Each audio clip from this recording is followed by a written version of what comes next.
जो हम डिस्कस करने चले वो अपॉर्चुनिटी कॉस्ट। अपॉर्चुनिटी कॉस्ट में ये होता है कि अगर दूसरे रिसोर्स को आपने ज़्यादा से ज़्यादा प्रोड्यूस करना है तो एक रिसोर्स को सैक्रिफाइस करना है, यही होता है अपॉर्चुनिटी कॉस्ट। देखो सबसे पहले जो अपॉर्चुनिटी कॉस्ट है इसको डेवलप किसने किया? ओरिजिनली वो ग्रीन था, एक फिलोसफर था 1894 में, लेकिन इसको पॉपुलराइज किसने किया? एफ.ए.एच. नाइट, और उसने डेफिनेशन भी दी है। इसने कहा it is the cost of producing one commodity, मतलब एक कीमत होती है एक कमोडिटी को प्रोड्यूस करने में। क्यों? क्योंकि इन टर्म्स ऑफ अनदर, वो दूसरे जो गुड्स की है उसकी कॉस्ट को हमें सेक्रीफाइस करना है in order to produce another good. For example ये है, ये वीट है, ये राइस है। अगर आपने वीट को ज़्यादा प्रोड्यूस करना है तो राइस के जो है ना, राइस को आपने सेक्रीफाइस करना है। तो ये वही है, अगर ज़्यादा वीट करना है इट मीन्स इसकी कास्ट भी होगी इसमें, फिर इसकी जो फैक्ट्स ऑफ प्रोडक्शन जो पहले वीडियो में पढ़ाए थे इसके वो इधर हम शिफ्ट करेंगे, ट्रांसफॉर्म करेंगे, तो फिर ये प्रोडक्शन वीट की ज़्यादा होगी। तो इसको हम क्या बोलेंगे? Opportunity cost. हाँ, इसकी दूसरी डेफिनेशन भी होती है जो next best commodity which has been sacrificed in order to produce another commodity which is in hand। तो वो भी है, लेकिन ये सिंपल है, अगर आपको याद रखना, it is the cost of producing one commodity in terms of another, it is the cost of producing. हाँ, अजम्पशन क्या है? अजम्पशन वही जो पहले है, रिसोर्स फिक्स होना चाहिए, फिक्स होनी चाहिए रिसोर्स, टेक्नोलॉजी गिवन होनी चाहिए, टेक्नोलॉजी गिवन होनी चाहिए, two goods only, two goods production,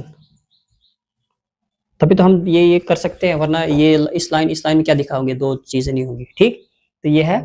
लेकिन फॉर एग्जाम्पल मैं आपको यहाँ पर एक डायग्राम के थ्रू दिखाऊंगी। ये है वीट, यहाँ पर है, ये ए है। ठीक, राइस यहाँ पर बन रहा है, ये सी है, ये बी है। ठीक, यहाँ पर राइस बन रहा है। लेकिन अगर आप वीट जो हमें प्रोड्यूस करना है ज़्यादा, हम क्या करेंगे? ये सेक्रीफाइस करेंगे, यहाँ तक हमने किया सेक्रीफाइस। देखो वीट ज़्यादा इंक्रीज हो रहा है, हो रहा है इंक्रीज की नहीं?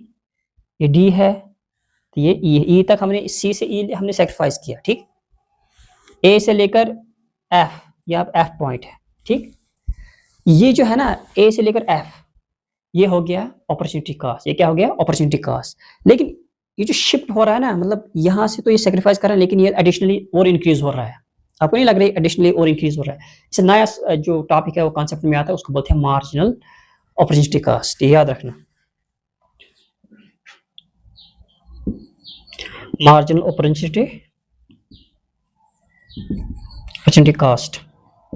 अब मार्जिनल अपॉर्चुनिटी कॉस्ट वही है, मतलब जो आपने एक फैक्टर को सेक्रीफाइस किया in order to produce another good, that is called marginal opportunity cost. अब क्या है यहाँ पर वो देखते हैं। देखो सी हमने सेक्रीफाइस किया, सी सेक्रीफाइस किया किसको देने के लिए? बीडी को, बीडी को। ये था क्या? ये था क्या?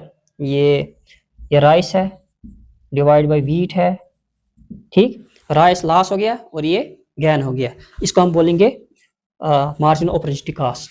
तो ये था एवरीथिंग अबाउट ये जो फर्स्ट चैप्टर था फाउंडेशन का। इसके बाद हम जाएंगे आगे से आगे नए टॉपिक को, लेकिन उसमें आपने क्या करना है, ये पहले वाली वीडियो जरूर देखनी, क्योंकि इसमें मैंने सिंपल टॉपिक समझाए हैं। Thank you.